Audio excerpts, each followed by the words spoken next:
Hello everyone, it's Tom the taxi driver, and in this video I'm going to be giving 5 reasons why you should be reading more books in 2021.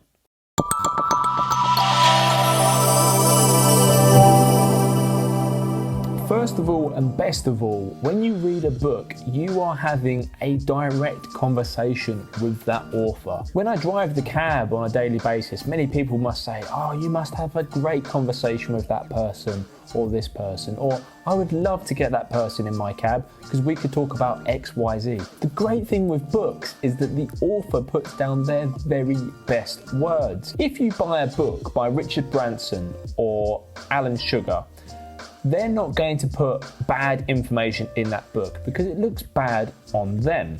Also, the book is their chance to show off their profile, show off their business acumen. So they're going to put only their best words down on paper. So you are pretty much having a direct conversation with that author.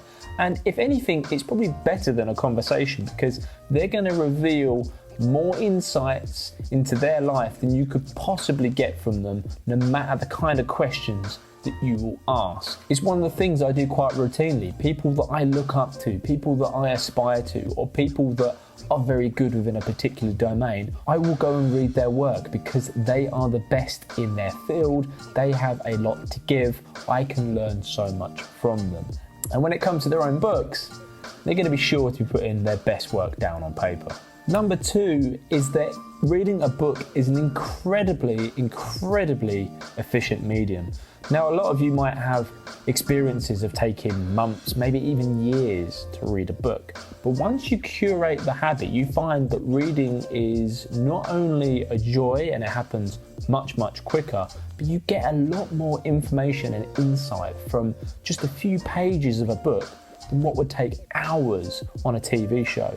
I actually find it incredibly hard to watch documentaries or films because I just find them so slow. You know, what is covered within an hour documentary could be covered in 3 pages within a book. So when you pick up, a 150 page, 200 page book, you are getting so much more insight.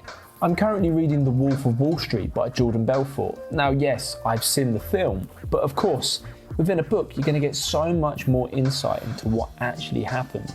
A film is just an edited down, concealed version purely for entertainment purposes. Well, when you read, you get so much more nuances. It's come directly from the author, not from a director, a producer, or a movie house that have had to conceal it for their budget, for their constraints, for the action of making their money on this story. Fundamentally, when I'm reading The Wolf of Wall Street from Jordan Belfort's perspective, that's probably going to be the most considered version. I might have to watch an entire episode lasting an hour of a documentary series to really get hooked or understand the subject, whereas a book can do that within a single page. Audiobooks are quite good as well, but nothing really beats a physical book because there's no limitation on how quickly you can read the words on the page. The third thing is being able to share and engage with ideas with other people. Even just recently, I've been on a holiday, but I was able to connect with a complete stranger and we was able to fuel this amazing conversation based upon the books that we had read and some of the subjects and content that we had covered. It's very tempting and very easy to get all your information from a single news outlet or somewhere where all the information has been distilled into a paragraph or 2. Yes, it's convenient and it can often serve as a good starting point, but nothing compares with doing your own research, finding a subject matter that you care deeply about and taking a deep dive and learning and engrossing yourself into that subject.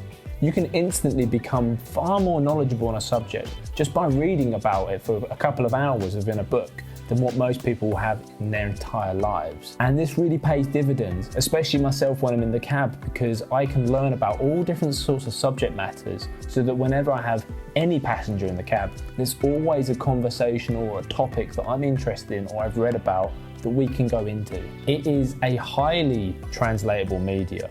Much like when you speak with friends and people at work about a film that you might have watched on TV. Well, I find that books transcend that further. Not only can you talk about the book itself, that you can bring up the ideas that that book has given you without actually referring to the book itself. Whereas it's quite hard to bring up something that's covered in a film without actually having to reference to that film. Number 4 is that a book is an analog piece of media. It's very rare to find any corner or facet of our society that isn't dominated by digitalism. Whenever you're on YouTube, whenever you're on Facebook, Instagram, watching the TV, these are all digital medias that are prying for our attention. We are constantly being advertised to and being bombarded to. Whereas I find that by reading a book, it's the one place that you can exclusively go. You've chosen to go there, you have chosen that subject matter. You haven't been sucked or pulled into that book. You've consciously made that decision. And when you're there, you have just that book. It works offline, so you can go read it on the tube, read it on the airplane. You don't need to download anything. You're not reliant upon the fact that it comes on a digital device. It's partly the reason why I sold my Kindle, because you are then reliant upon having it held within a digital device. And best of all, you are not then subject to advertisers. You are not then interrupted at key points within the book of buy this, do that, look at this advertisement. I think probably books and maybe artwork in a gallery are probably the last of the analog medias, of the arts, where we are truly uninterrupted. We can take our time with it. It is at our own speed of digesting it, and we can take our own message from that and spread that further. 2020 was a wildly different year, and through enforced lockdowns, we'd lost many connections with friends and family, and I'm sure, like me, you've probably found new connections within our devices, within social medias and other platforms. Well, for 2021, it's probably a good idea to disconnect from those digital means and go more analog within things such as books. And finally, I find it is the most cost-effective and time-effective way of introducing change into your life. A book might range anywhere from £1 from a charity shop, £5 through to £20, but I never look at the cost of that book, because that money invested can then pay dividends in the way that it changes my life, my approaches to thinking. Throughout my time studying to become a London cabbie, and even now as I grow this YouTube channel, I always love having my perspective changed by the books that I read.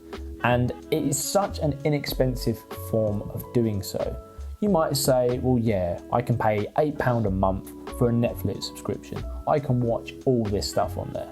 But really, how much of that stuff has made a positive and lasting change within your life? Sure, I get inspired by certain documentaries, but very rarely does that actually cause me to seek out change or to go further than what that documentary has done. Whereas within every single book I read, there is actionable change, there is lessons learned, there are things to push my life further.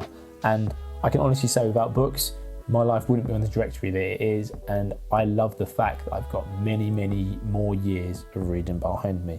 I'd be interested to know if you read, how frequently you read, and also your books that have changed your life the most. It's something I want to cover a lot more on this channel. I absolutely love reading, and if there's one message that I can spread, it's definitely to get out there, be more informed, and to read more books. Thank you once again for watching this video. Take care, and I'll see you all again soon. Bye-bye.